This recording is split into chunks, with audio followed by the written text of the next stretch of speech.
And I'm Heather Branch here with Mike, asking for his insight and ideas on ways to help you better prepare for your financial future. And of course, heavy focus on your retirement years. You've worked so long and hard to get to this place that should be filled with relaxation and fun times with your friends and your family. You want to make sure that your money is in place in order for all of those goals to come to fruition. LifePlanWealth.com is where you can go to begin a conversation with Mike and his team. We also have links posted in the show notes, so you can just click there again, or click there as well, I should say, or again, visit us at LifePlanWealth.com. All right.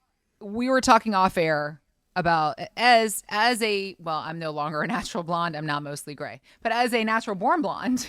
I don't think you're supposed to tell people that. I think they just say, wow, she's got great blonde hair. That I pay a lot of money for. So they should be saying. Shout out to the stylist. They're doing great work. They should be telling me that I have great blonde hair because it's expensive. Yeah. And expensive. I want to know that I am getting my money's worth. So no, born natural blonde. And the role of the dumb blonde that has encompassed any blonde in this world. Kudos to the ones that have pulled the wool over anybody's eyes. Dolly Parton, I think, is the most ingenious, perfect description of the smartest dumb blonde you'll ever meet, because she has played the bimbo her whole life, and that she's intentionally playing it. We were talking, you didn't realize it was Dolly that wrote "I Will Always Love You"? I did not until I watched the Netflix documentary, and I was like, wait a minute. The Netflix documentary on David Foster. A brilliant music producer that you recently got to meet and interview in Nashville. Yep. We have that podcast posted as well. An interesting conversation that you had with David and his wife, Catherine McPhee. So Dolly Parton, and then I was saying also Jessica Simpson. I don't know if you remember back there was an MTV reality show years ago where she was sitting on the couch. Is this chicken or fish when she was eating from the tuna can? Cut to the woman's a billionaire now. She has a $1 billion empire. Certain people who get the world of sound bites. Yeah. And they can print money. And that's Jessica Simpson to a T. I don't think the role of Reese Witherspoon, I would never, she has played roles of dumb blonde. I mean, Legally Blonde, but that was another perfect example of somebody that was not dumb, just playing the dumb blonde role. She was very smart in that role. The brilliance that is Reese Witherspoon in real life, though. And like you said, to clarify, Reese has never come off as someone who is dumb by any means. No. But she can sneak into that role of Legally Blonde, but she does she's play. Brilliant. She does when you see her in interviews. She does very much play like the cute, sweet Southern girl from Tennessee. Oh shucks. All shucks. Oh yeah, you're so nice. Cut to another billionaire blonde, Savage, killing it. Yes. And we want to talk about her success, what she's done, and how we can relate to it from our own financial perspective for our own financial wins. Codie Sanchez is a portfolio manager who appreciates creative income streams. And Reese Witherspoon, billionaire actress and producer, is one of the people that she admires. Here's what she was saying. Reese Witherspoon basically took a book club and said to authors, I'll give you part of my platform for you to talk about your book because I'm lovely. It's free. You're going to sell a bunch of books. Tiny, insignificant detail. I'd like the future rights to turn your book into a movie, and I'll pay you some sum, or I'll have a right of first refusal, aka I get the right to buy it before anybody else, and I'll pay you then for it. The author goes, amazing. Reese, of course. Perfect. They come on. Reese basically tests out which books do best, and depending on which books do best, Reese buys their movie rights and makes movies that create, tens of millions or hundreds of millions of dollars in revenue. Why are you shaking your head? This is ingenious. Dumb like a fox. It's so smart. Oh, no, listen, I'm here for the people. You can just put your books on my platform. I just love books. I love learning and reading. Heads up. If it ever becomes a movie, I own it. And you're like, oh, yeah. I mean, if my book becomes a movie, yeah, right. And then it does. I think it serves to the advantage of the author, because if you think about authors and writers abound and they're all looking for a chance, because to make it as an author professionally, to have the income that you need is so, it's very challenging to do. So to have the chance to have Reese Witherspoon produce one of your movies at the money that you can make as an author, I'm sure that these authors get paid out. Well, and how many times are people going to say, well, that movie was actually based on a book, and then a bunch of people go buy the book. Because, as I've been told, the book is always better than the movie. Always. However, I've never had a book show me everything in an hour and a half. Right. books That's the winner. take right. Well, you've got 4 children and a business to run. You're a little more crunched for time. A little crunched. Yeah.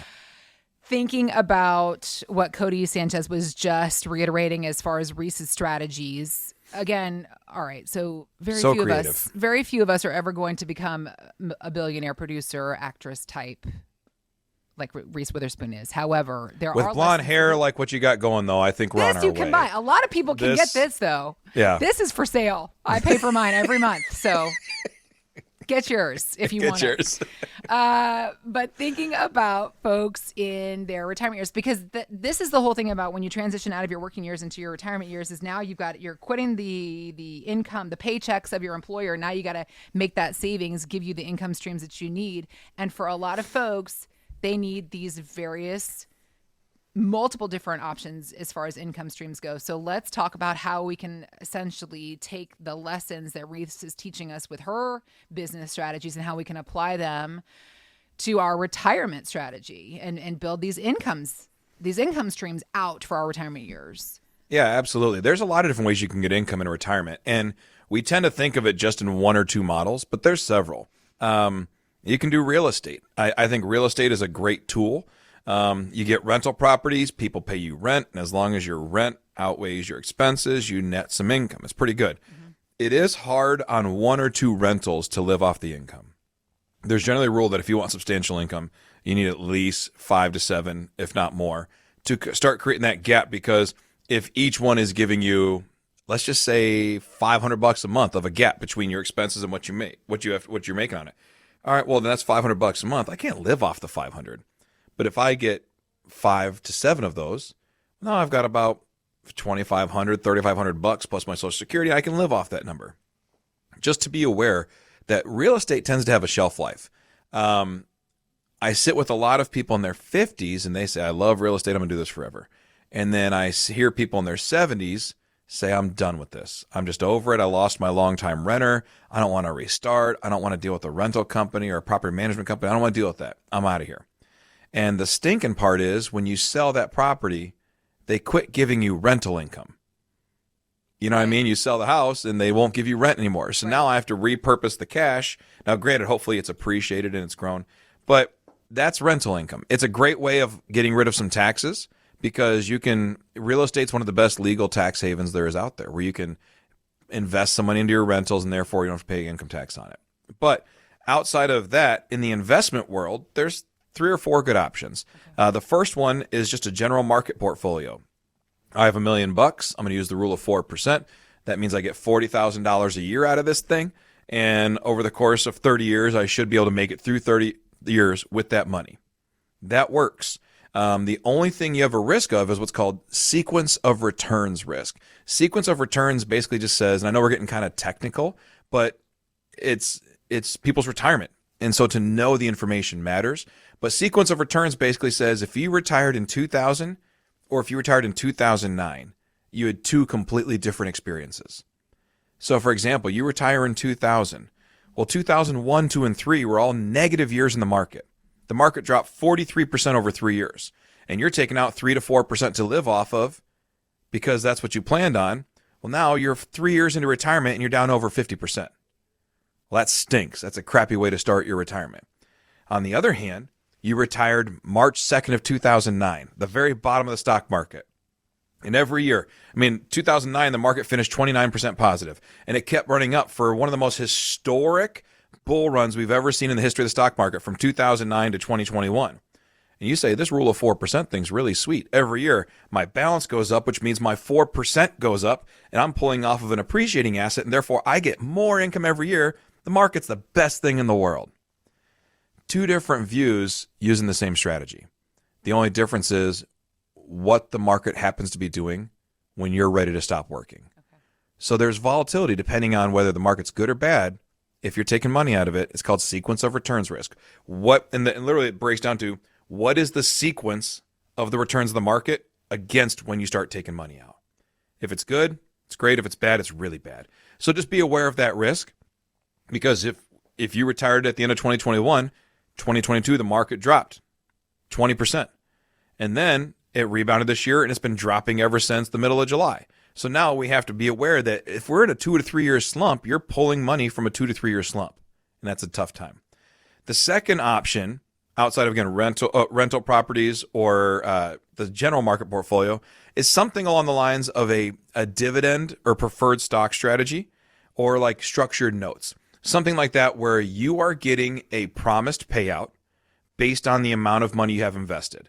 So if you buy Exxon stock, they will pay you a 4% dividend. Regardless of how the price point does, you can pretty much count on it because the stock will go up, it'll go down, it'll do all this stuff. The check's still clear. So if you own $300,000 of Exxon, you're going to get $12,000 of income that year. It's great. You just can't sell the stock and still get the income. That's part of the problem. So be aware of that. And before I go any further, people say, well, should I get dividend stocks? Should I get structured notes? How they all work? There's a button on our website that says Start Your Retirement Roadmap Today. It's lifeplanwealth.com. Go on there, click that button, and we'll help you walk through some of those ideas of income and understanding what makes the most sense for you, because every family is different. Kimberly and I are going to be different than you guys, are going to be different than my staff, different than our clients, because our family has our own setup of risk, investments, all these things that matter. Right. So lifeplanwealth.com, click that button, Start Your Retirement Roadmap, and we'll have the conversation. But the last option is an annuity. Now, annuities can be great. They can be garbage. It just depends on the type of annuity. It depends on where you are in life. A 50-year-old getting an annuity is a different situation than a 70-year-old getting an annuity. We want to make sure we're building the right plan for the right person. There are great annuities that for low or no fees give you nice safety, stability, and growth. Not great growth, okay growth, 3, 4, 5, 6%. Or they'll give you a really healthy income that's contractually guaranteed. That's really good. However, you can't get your money out, and that's kind of bad. So there's a trade-off for everything. And I remember when we moved into our neighborhood where we live now. We've always lived in the country, but 2 years ago we moved into a neighborhood. And Kimberly says I can't say subdivision because she's from the country and she gets claustrophobic by the word subdivision. But we live in a neighborhood now, and we're on a corner lot. And our dog, that's a nice dog. We live here. We have a neighbor over here and a neighbor over here. This neighbor has a giant, big, black Great Dane. Beautiful dog, wonderfully sweet dog, but a monstrously big dog. There's this other dog with big floppy ears who lives over here. And then there's our 12-pound white Yorkie Shih Tzu mix named Satchmo, right? And all three dogs have an electric collar, and all three dogs like to go to the corner of the properties and bark at each other and make sure that we all know they're there. Whether it's 3 a.m. and I let Satchmo out, or it's 3 p.m. and I let Satchmo out, he goes to the corner of the lot and barks just to say, I'm out here if anybody wants some, right? And that's what he does. And then the other dogs come out and he kind of backs up, but he still barks.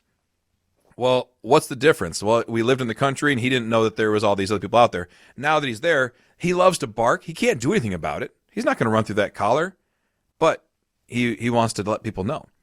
The financial world works the same way. You know, there's going to be people who are market people, and they're going to say, you have to get your income by the rule of 4%. Why would you trust an annuity company? They're going to hold your money. Why would you put your money in the bank where you can't earn anything? Trust the market. And then there's going to be insurance salesmen who stand there and say, why would you put your money in the market where you could lose it all? Why would you put your money in the bank where you don't make anything? Put it here where it's safe and you get income. And they're right, but they're also kind of wrong. Then there's going to be people who work for the bank, and they say, why would you put it in the market where you can lose it all? Or why would you give it to an insurance company where you can't get it back? Put it here and you can keep it super safe and you can make a couple percent. And you can always get your money out. Well, that's not true, because if you put $100,000 in a bank and you say, walk in tomorrow and say, I'd like that $100,000, it's going to take you up to 10 days to get your money back. So all those things factored in, what you have to do when there's these three dogs that bark at each other, right? What we want to do is we want to stand in the middle of the intersection. Like a consultant, you know, you stand there and you say, all right, for my family, does it make sense to have some insured income, an annuity? Not one that's 5% in fees, not one that's got volatility, a low cost, something that acts like a pension. Yeah, for us, it makes sense. For the other family, it doesn't. Okay, great. Grab some of that. Don't grab all of it. Then you say, should I have some stock market money? Well, yeah, because you know, there's a saying, you have to make hay when the sun shines. When the market's good, we want to go. We want to make some money. We just don't want to be all at risk. And if the market loses 50%, we lose 50%. And then there's the bank portion where I need some money in the bank. And there is a comfort number. There's a sleep number where if I have so much in the bank, I sleep better. that's a good thing to have too. But to have anybody say that all of them are bad or all of them are good or this one's bad and all of them are, that's not true. There's good things all around. You just have to be able to have a clear mind and a consultant thought process that says, here's how we build out what makes the most sense for Heather, for Mike and Kimberly, for Melissa, for all the different people, to make sure it makes sense for you and your family. It's a lot to make sense of, though, Mike. Yes, it is. I mean, it's so easy to say. We just got to figure out what makes sense for you. But I think also, because my dad has been a DIY guy when it comes to his investments his whole life, and I get into this stuff now. But my dad also comes from a world as a retiree now. I mean, he has a pension, he has his savings, he has his Social Security. He is not having to think ahead at what is maybe or maybe not threatening my retirement, and what people that are 20 years younger than him that are just getting ready to retire right now are having to factor in. And there is just so much that we as individuals are now having to shoulder ourselves. The good news is you don't have to go at it by yourself. Mike and his team are here to help you figure these things out in a plan of your own. LifePlanWealth.com is where you can go to begin this conversation, get to work on figuring out the income streams you can have for your retirement and figuring out a balance, standing in the center of those three barking dogs and figuring out what's going to work for you. LifePlanWealth.com. We also have links posted in the show notes, so you can just click there and begin the conversation with Pointy Mike. Or again, right below us, right here. Click on those things. Again, the website, find us anytime at LifePlanWealth.com.